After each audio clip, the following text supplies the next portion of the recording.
Top quality और consistent performance के लिए सिर्फ सिल्वर पंप्स, नाम याद रखना। ईरानी मिसाइल क्षमता पर बड़ी खबर आ रही है। ईरान के पास मिसाइलों की संख्या बहुत कम है। ईरानी मिसाइल लॉन्चर आधे से भी कम बचे हैं। वो हमले जो इजराइल द्वारा किए गए ईरान पर, इसमें ईरान को बड़ा नुकसान हुआ है। अब जो जानकारी मिल रही है उसके मुताबिक ईरान के पास मिसाइलों की संख्या भी कम हुई है और मिसाइल लॉन्चर भी तबाह हुए हैं। तो मुश्किल में है खामेनेई की सरकार, मुश्किल में है खामेनेई, क्योंकि सिर्फ उनके पास अब 150 लॉन्चर ही बचे हैं। वो 12 दिन का युद्ध जब शुरू हुआ था तब ईरान के पास इससे कहीं ज्यादा लॉन्चर मौजूद थे। अब जो जानकारी मिल रही है उसके मुताबिक 12 दिन के युद्ध में ईरान को बड़ा झटका लगा है। मिसाइलों की संख्या घटकर 1500 से भी कम रह गई है। मिसाइल लॉन्चर की संख्या भी 150 से 200 ही है। इंटेलिजेंस रिपोर्ट में सबसे बड़ी जानकारी ये सामने आई है। जंग से पहले 3000 मिसाइल और 600 लॉन्चर मौजूद थे ईरान के पास। तेहरान ने आधे से अधिक मिसाइल लॉन्चर खो दिए हैं इस युद्ध में, जिनको नुकसान पहुंचाया है इजराइल ने। ये बड़ी जानकारी है जो बताती है कि किस तरह से ईरान की क्षमताओं को नुकसान पहुंचाया है इजराइल ने। एक और बड़ी खबर, अमेरिका में ईरानी स्लीपर सेल एक्टिव है, ये कहा जा रहा है। छोटे शहरों में स्लीपर सेल सक्रिय हैं, बड़ी वारदात को अंजाम दिया जा सकता है। फॉक्स न्यूज के हवाले से खबर सामने आई है जिसमें फॉक्स न्यूज ने कहा है कि अमेरिका के छोटे शहरों में स्लीपर सेल एक्टिव हैं जो ईरान के लिए काम करते हैं और किसी बड़ी वारदात को भी ये अंजाम दे सकते हैं। तो अमेरिका को दहलाने का ईरानी प्लान है क्या? इसको लेकर किस तरह की रिपोर्ट सामने आ रही है? अमेरिका में IRGC की गतिविधियां बढ़ी हैं। IRGC इंटेलिजेंस की विशेष टास्क उसको दिया गया है। स्लीपर सेल को एक्टिव किया जा रहा है, ये कहा जा रहा है। अमेरिका के छोटे शहरों में स्लीपर सेल एक्टिव है। अमेरिका से पहले से मौजूद ईरान के गुप्त सेल को अब एक्टिव किया जा रहा है। आतंकी मॉड्यूल तैयार करने के आदेश दे दिए गए हैं। आतंकी घटना को अंजाम देने का आदेश दिया गया है। तो रिपोर्ट के मुताबिक नेतन्याहू ईरान पर एक और हमला करने के लिए ट्रंप से अनुमति लेने अमेरिका पहुंचे हैं। रिपोर्ट में यह भी कहा जा रहा है कि इजराइल ईरान के एटमी ठिकानों पर हमले का दूसरा राउंड लॉन्च करने की तैयारी कर चुका है। सवाल यही है कि क्या ट्रंप नेतन्याहू के हमले को अनुमति देंगे? क्या नेतन्याहू का अमेरिका दौरा खत्म होगा और ईरान पर हमले का दूसरा चरण शुरू हो जाएगा?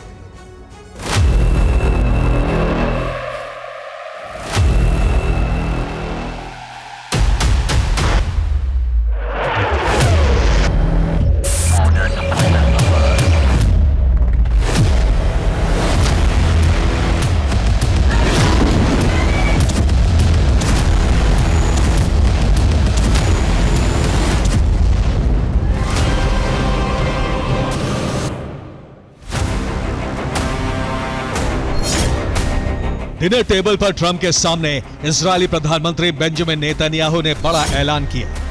ऐलान ये कि ईरान के एटमी और बैलिस्टिक मिसाइल मिशन इजरायल के लिए कैंसर के 2 ट्यूमर की तरह थे।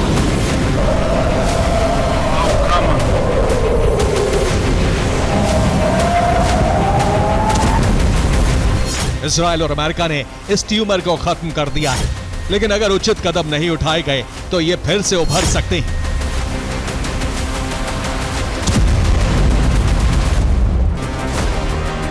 नेतन्याहू और उनकी सेना को जो रिपोर्ट मिली है उसके मुताबिक ईरान का एटमी मिशन फिर शुरू हो चुका है। यही वजह है कि इजरायल एक बार फिर ईरान पर हमले की तैयारी में जुट गया है।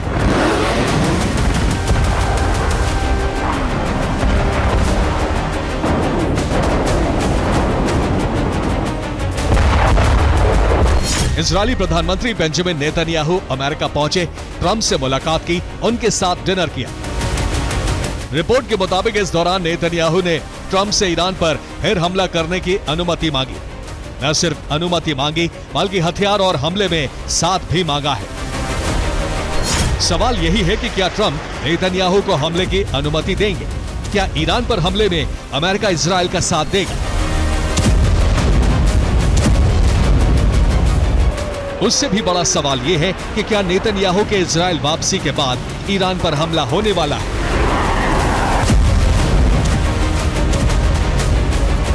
ये तमाम सवाल तब उठने लगे जब रिपोर्ट आई कि नेतन्याहू और उनकी सेना ने ईरान पर नए सिरे से हमले का प्लान फाइनल कर लिया है। अमेरिकी न्यूज वेबसाइट एक्सियोस की रिपोर्ट है कि इजरायल ईरान पर बड़े हमले की प्लानिंग कर रहा है। रिपोर्ट के मुताबिक इजरायल न सिर्फ अमेरिका से ऑपरेशन की अनुमति बल्कि ऑपरेशन में उसका सहयोग भी चाहता है। माना जा रहा है कि ट्रंप प्रशासन इजराइल को जल्द ही हमले की अनुमति दे सकता है। इसके बाद इजराइल ईरान के एटॉमी कार्यक्रम और बैलिस्टिक मिसाइल मिशन को खत्म करने के लिए अब तक का सबसे बड़ा सैन्य अभियान शुरू कर सकता है।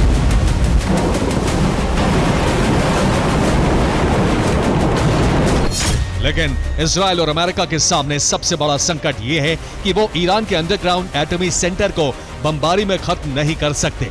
तो सवाल यही है कि अगर इजराइल ने फिर से हमला किया तो ईरान के अंडरग्राउंड एटॉमी सेंटर को कैसे खत्म करेगा? क्या ईरान को परमाणु बम बनाने से रोकने के लिए इजराइल और अमेरिका ने नया प्लान तैयार कर लिया है?